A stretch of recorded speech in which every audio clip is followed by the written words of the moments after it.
So you're widely known as the Bio-Futurist, but what does this term actually mean? Yeah, that's a fair question that I get quite a lot. Like, what the heck is that? So it just means in my particular case, I'm a synthetic biologist by background, then became a venture capital investor where I helped fund, co-build, and launch 25 breakthrough life sciences startups. And now, as a biofuturist, I kind of bring these things together. So it just means I'm on a mission to, turn on an empathy filter for the life science innovations that we create to make sure we can accelerate this important field and bring breakthrough innovations to 1 billion people and basically help others understand how biotech is shaping our lives. Okay, and one of the key facts about you as well is that you are a cyborg, in that you have an NFC chip in your hand. What abilities does this give you, and why did you choose to have it in the first place? Yeah, that's correct. So I have an NFC chip implant right here in my hand.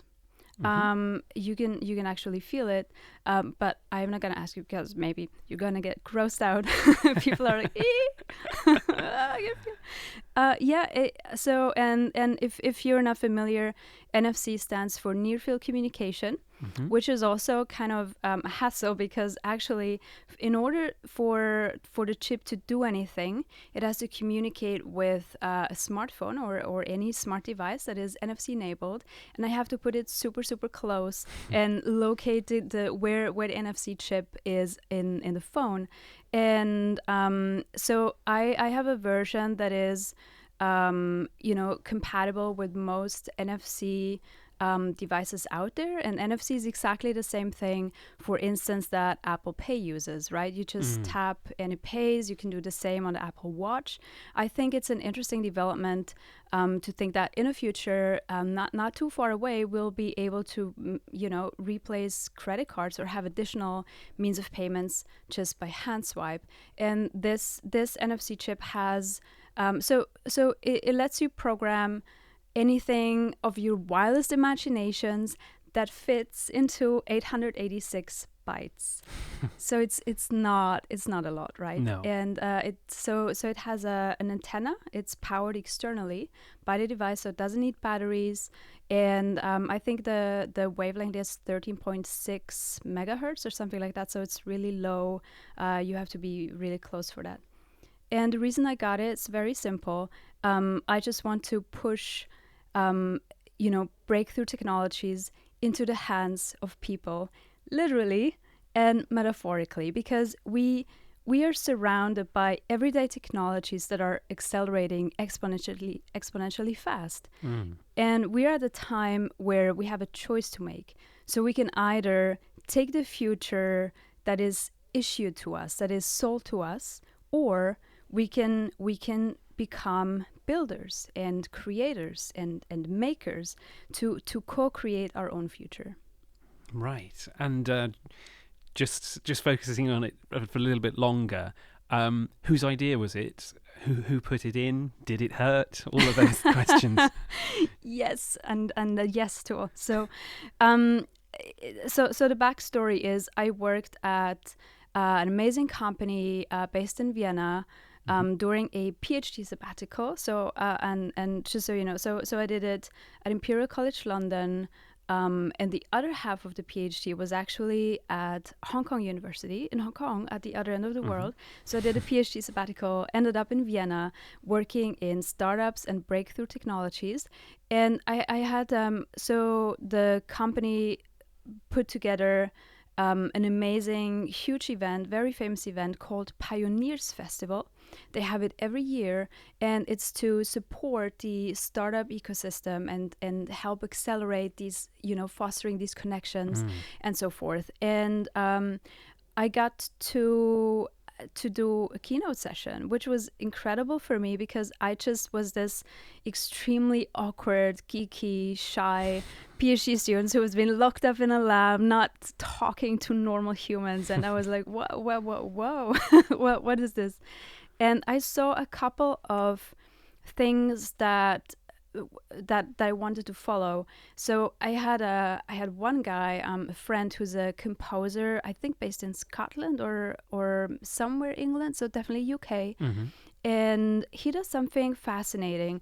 He takes genomic data, so 4 letters, gene sequences, and turns them into beautiful classical music. Wow. So you can take a DNA sequence of any organism and make music from it. You can turn your own genome into music. And I thought this is a really beautiful idea to kind of make science and genomics more accessible to people. And then at the other end, I saw NFC microchips and how we're taking all these sensors and miniaturizing them, bringing them closer and closer and closer to the human body, into the human body. And I thought that's really interesting as well. So this just sparked the idea of why don't we put this together? And I wanted to do a live chip implantation and a demo right away of something that hasn't been done before. Mm-hmm. And so you have some pretty cool other things just to give a shout out. So there's a guy who has hooked up his chip in such a way that he can make cryptocurrency payments by hand swipe. And I think that's pretty neat, but I'm nowhere near as technically advanced as that. And so what we did on stage in the end was I took an amazing paper by a pioneering group I think they're based in San Diego. They are, the researchers around the really famous scientist and geneticist, Craig Venter. Mm-hmm. And he has the Chase CVI, the Craig Venter Chase C. Venter Institute, mm-hmm. Based in San Diego. And they created a synthetic organism where they kind of bootstrap the whole genome. So it's like if you take the hard drive of a computer mm-hmm. and you compress it down to the bare minimum. And so this organism was a synthetic organism containing less than 500 genes or around 500 genes from originally thousands, I don't even know, but lots and lots of genes. Yeah. And I thought, let's, take this and turn it into music and see how it sounds and trigger this by hand swipe. And the other function it did was to tweet by hand swipe. Yeah. And the reaction was pretty good on stage and in the audience, I imagine. They loved it. Yeah, I mean, it's usually when I talk about these things, tech and sciencey audience, they love it, right? Because they're kind of early adopters. And after that, we did a cyborg happy hour. And so not hour, but hour, like ouch in German, because it was in Vienna. And we got long queues. People queued for hours to get an implant themselves. And I thought that that's a really kind of beautiful movement to kind of spark this kind of interest. But then also, on the other hand, you have the kind of more conservative, religious people who are less keen on it. And some of them, actually, I got trolled online. I got death threats, like people wanted me to die, and they said it's an act against God and your godly integrity. And I think it's interacting with tools is really part of our natural evolution. Humans invented fire and language, and we have risen from the 4-legged animals to walk on 2 hands to do what? To use tools with our hands and build and create. And it's the kind of similar crowd who are, sometimes opposing vaccines. And I think it's problematic if we still have all this misinformation. That means in the 21st century, there are still children dying from medieval diseases because their parents refuse to vaccinate their kids, or, general everything science. So I always wonder, how do they think these sweet, beautiful fruits were made that we have, or how do they think their labradoodle was made? So it's, where's the logic in that? But I guess science and human augmentation are frequently portrayed negatively in popular science fiction. So do you try to offer, or what alternative vision can you offer in your fiction and as a keynote speaker? Yeah, I love that question. I think on one hand, so the first science fiction that I read was Jules Verne when I was a kid. He was French, hugely influential, and he wrote these beautiful stories about exploration and pushing human nature, and it was very, very technical. He did tons of research to make his fictional inventions realistic, and actually he kind of predicted the NASA's Apollo 11 mission, putting people on the moon and so forth. But long story short, I think in some ways we're getting tired of dystopias. Yeah. And one of my favorite genres is science fiction dystopias and cyberpunk. And cyberpunk literally means high-tech, low life. And I think we need a new antithesis to that, because I'm a techno-optimist. I want to, and I believe that we can use science and technology to uplift humanity and really create innovations that and make amazing new tools accessible to all of us. And so in my own fiction, I have a book called Replicon. It's kind of, I call it post-cyberpunk. So it kind of takes a cyberpunk setting that I love so much, and many of us do, but it puts a new spin on it in portraying a city built with biology that is actually, uplifting, and, people they have advanced scientific tools like CRISPR and genome editing in abundance, but then it's still a story, and it needs a plot and a middle and inciting incidents and all that. So there's something dark lurking behind this facade. But I'm tired of kind of the same old tropes with technology is bad and it's there to oppress people. I don't think so. It's a tool, and like any other tool, it depends in whose hands it is. So I'm a techno optimist. My writing reflects that, and I think we need to show a different side of science and technology. Okay, but staying as a devil's advocate, few people would argue that having a pacemaker or some other enhancements confer an unfair advantage, but further biohacking developments conceivably could do that. So how should we deal with these and other ethical considerations? Yeah, another a very big question. I think the key to remember is, regardless of the specific technology, the frontiers are really blurring. Like what does it mean to be human in the age of technology? What does it mean if our entire lives get ruled by algorithms, which they are? What does it mean to hand over all our data to an app and let that app track our every move? What does it mean when this kind of gets an interface with biology? And I think the pacemaker question is interesting, because I think when there's a medical necessity, it's very easy to make the case. Yeah. So you have, someone suffering from a debilitating disease, and there are about 6,000 known genetic diseases that are, not just a minor impediment to life, but either fatal or hugely debilitating. So I think in this case, it's, the easy answer is yes, absolutely. We need to use all the tools at our disposal to alleviate suffering.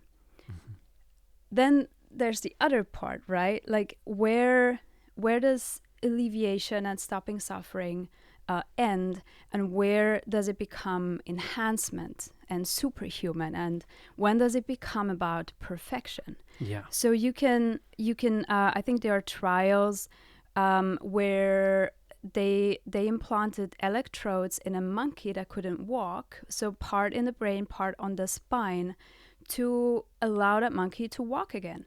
And I think we can do the same in people. There have been lots of cases, and again, that's the easy case. But what if someone wanted to not just walk again, but attain superhuman speed? Yeah. What if someone didn't want to cure blindness with a gene therapy, which is, I think, one of the first gene therapies now being developed or already on the market, hugely expensive. Many gene therapies we have are $1 million or $2 million. It's insane. So sure, we can cure blindness. Or what if someone wants to attain perfect vision? What if someone wants to attain superhuman vision, like infrared, UV, X-ray, like crazy, and or have artificial retinas and augmented reality layers blended into their vision, which is coming. I think actually a area that really concerns me is if we look at personal genomics, where we see this kind of promise and peril scenario really unfold, like on a daily basis. Literally, we had the designer babies done illegally in China. This led to a huge uproar in the scientific community. But designer babies are not futuristic. They are already reality. Any sufficiently motivated individual with access to information can make a designer baby at home. You can, purify proteins, genome editing proteins. You can shuttle them into the cell. You can, you can be pretty creative today. And I think we have, when we look at personal genomics, so you collect your saliva in a little tube. It's kind of disgusting, and you need quite a lot, I think. And you get it sequenced, and there are the big established companies. There is real science with ancestry. It makes sense. We still lack a diverse data set, which everything tech and science is suffering from. And some basic genetic traits, which are scientifically well established, and that's fine. And I encourage people to learn about ancestry, because what you see is we are all related. We're all so similar. But the other side of that is and I saw this in my time as an investor.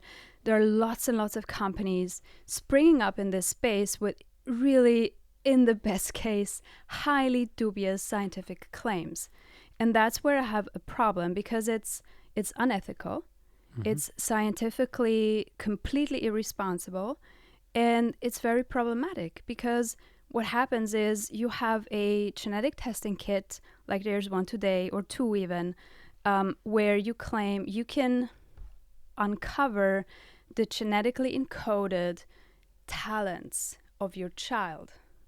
Right. Based on really no science today. No. Sure, in the future, we'll have this data. There's a, tsunami coming of genomic data that will transform our understanding of health, but today, not today. And so parents are changing the lives of their children already based on really dubious data. And I'm worried that we are opening a genetic supermarket where prospective parents can buy artificially designed gametes with, I don't know, I hate to use the word, superior genetic qualities. And we are creating a real world consumerist Gattaca. And we need to make sure, I hate the word, but we need to talk about it. I want to help make sure we're not turning eugenics into the new consumerism. And not turbocharging the eugenics. Exactly. And that's part of the motivation that drove me to embrace my love for science fiction and actually write it, because science fiction's job isn't to predict the future and invent gadgets. It's really to foster dialogue. And science fiction really creates this urgently needed link between the breakthrough technologies of today and the future scenarios that we can create. So it gives us empathy, because narrative is a huge empathy engine. So you need to give a copy of your book to all the regulators then. I hope they're interested. So there's always a huge lag phase, right, between the inner circles of innovation, so all the makers and the researchers like we have here at KAUST, and looking at how long does this take to get into on a regulator's desk. And as most highly intellectual nerds, they hate authority. not gonna sugarcoat that. That's never gonna change.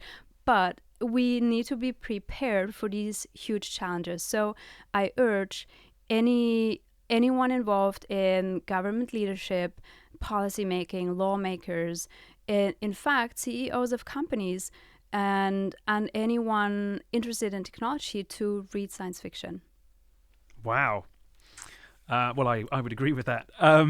So, final question. What first sparked your interest in synthetic biology and this whole area, and what developments do you foresee in the next 5 years, say?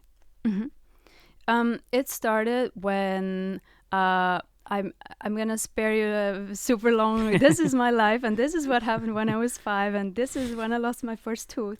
It happened in my childhood. So I grew up reading Jules Verne, as mentioned, and my family was in a tiny flat in Switzerland, right next to the railway tracks. And I'm going to mention this in my keynote as well. So, and my little family was struggling. And so each time the train would thunder by, I would just close my eyes and imagine this were the roaring thrust of a spaceship lifting my family off to a better planet. And when I was 20 years old, so about 13 years after that, a science fiction novel literally changed my life, written by Michael Crichton, but not Jurassic Park. But it's like Jurassic Park with a virus, called The Andromeda Strain. Yeah. It was his first book. He was, I think, just 27 years old. He studied at Harvard, and he unfortunately passed away from cancer. And hugely impressive guy. And this made me wonder, because it's about a virus, and I realized, hey, maybe we don't need to build a spaceship and leave Earth. Maybe we can take this piece of genetic code and hack that like software to fix spaceship Earth instead. And I became obsessed with this question, and then got my answer somewhere surprising. It was during a workshop at the NASA Ames Research Center in Palo Alto in California, where I got to take part in this. And I learned that, this isn't crazy. This isn't an insane fantasy. We can actually genetically engineer actual microorganisms to produce medicines and enable long-term space exploration and make Earth more self-sustaining. So that's that's kind of the epiphany moment when my science fiction dream turned into reality, and I loved synthetic biology ever since. And what are your hopes for the future in the next 5 years?